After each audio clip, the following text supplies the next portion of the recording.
Chacune des étapes de la vie a son côté positif et son côté négatif, mais profiter du moment présent et toujours voir le bon côté de ce qui nous arrive nous aidera à les vivre pleinement. Dès notre naissance nous allons subir 4 étapes importantes dans notre vie, par lesquelles nous devons essayer de passer de la meilleure manière possible. Toutefois, bien souvent nous ne sommes pas conscients de ces étapes de la vie et des crises que représente chacune d'entre elles. Aujourd'hui nous allons les découvrir, vous nous accompagnez ? L'enfance, la première étape dans la vie ne saurait être autre que l'enfance. Mais quel type de crise peut-il exister dans l'une des périodes les plus douces pour l'être humain ? Sans aucun doute, il s'agit du foyer et des parents. Nombreux sont les enfants élevés dans des familles déstructurées, instables et où ne leur transmet pas la tendresse dont ils ont besoin.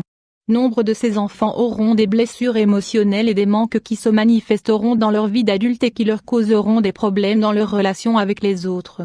Passer du temps de qualité avec les plus jeunes, les laisser être des enfants, qu'ils jouent, qu'ils profitent de la vie et qu'ils ne soient pas la cible de la frustration des adultes sera nécessaire pour éviter l'une des premières grandes crises qui se manifesteront avec le temps. L'adolescence et la jeunesse. L'adolescence est une période clé dans la formation de la personnalité. C'est le moment où nous subissons le plus de pression pour nous sentir bien avec nous-mêmes mais également avec le monde. C'est à ce moment-là que les premières crises liées au corps se préparent. Ressembler au canon de beauté, ou le fait de succomber à des interpellations sur le physique, peut provoquer divers problèmes liés à la boulimie et à l'anorexie. Établir des liens sains avec les autres personnes et résoudre rapidement n'importe quel problème qui peut arriver et qui ait comme conséquence une baisse de l'estime de soi voire de la dépression sera essentiel. Les adolescents deviendront rapidement de jeunes adultes qui verront tous ces problèmes non résolus renforcés et qui pourront se répercuter de manière importante dans leur vie. La maturité, c'est l'une des étapes de la vie qui se caractérise par la stabilité, mais où la crise a également sa place. Avoir un travail stable, mais qui nous ennuie peut-être, ou subir la pression de fonder une famille et d'avoir des enfants peut nous accabler dans cette étape si importante de notre existence. De nombreuses personnes n'osent pas changer de travail et celles qui le font passent par une crise qu'elles ont du mal à surmonter car la décision aurait pu être meilleure. Quant à fonder une famille, les personnes dans cette étape tentent d'échapper à la solitude qu'ils craignent et à leur désir de rencontrer quelqu'un ou à fonder une famille à cause de la pression sociale peut leur faire terminer leur vie avec quelqu'un avec qui elles ne veulent pas être. Il est important de ne pas se laisser guider par ce que disent les autres ou par tous ces autres commentaires du type « il sera bientôt trop tard pour toi » qui, même si nous n'y croyons pas, existe.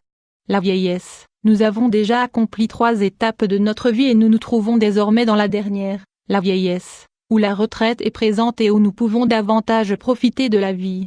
Toutefois, cette étape se caractérise parfois par la solitude. Ces personnes dont les enfants sont partis faire leur vie ou dont le conjoint est décédé, peuvent se retrouver dans une maison silencieuse qui les plonge dans la dépression. Cependant, c'est un moment vital pour faire tout ce qui nous plaît et que nous n'avons jamais pu faire. Voyager, connaître de nouvelles personnes et faire des activités qui nous emplissent de joie. Tout cela est possible quand on a envie et qu'on agit. Chacune des étapes de la vie a ses côtés positifs et ses côtés négatifs. Toutefois, ce qui est réellement essentiel c'est de pouvoir vivre chacune d'entre elles pleinement, comme nous le souhaitons et en restant toujours nous-mêmes. Vivre amèrement n'est pas une possibilité, être dans un endroit que nous n'aimons pas non plus. La vie passe trop vite et nous ne sommes pas là pour perdre du temps en le vivant avec malaise. Faisons notre possible pour que notre passage sur cette terre soit doux et essayons de nous concentrer toujours sur l'instant présent.